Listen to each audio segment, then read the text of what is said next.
Wah, tuh kepe.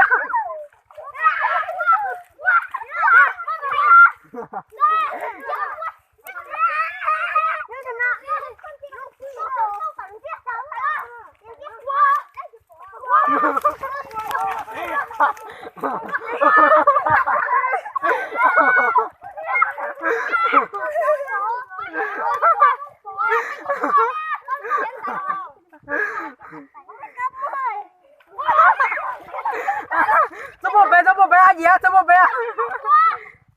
Tiêu mà đột tua, đột tua.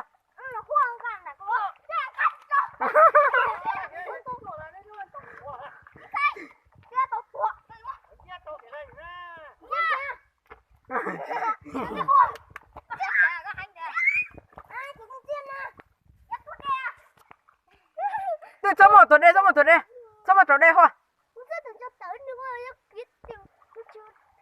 Dùng xây tiếp cái này.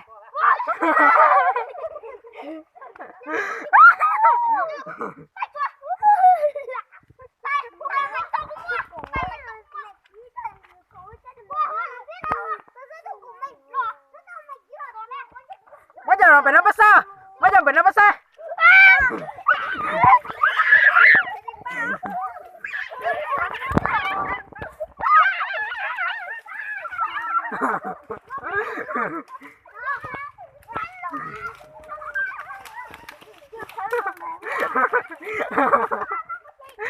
Hoa sao nhập bé thôi cho là nó cho đâu có video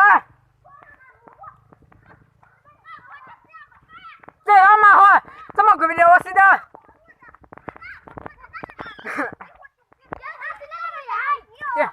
ô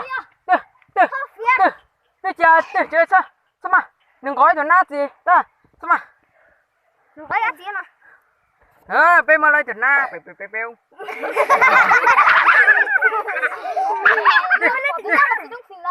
nên là bé tôi ăn nào mà lo đi cho na bé chị lớn nữa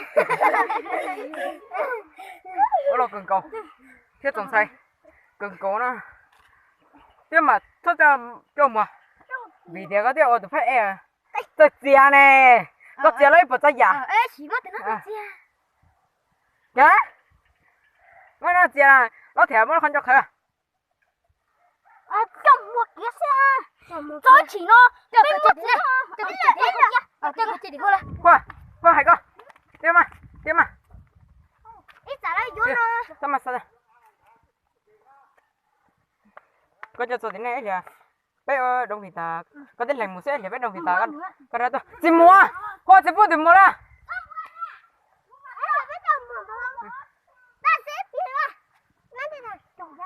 bây giờ nó với nhau nào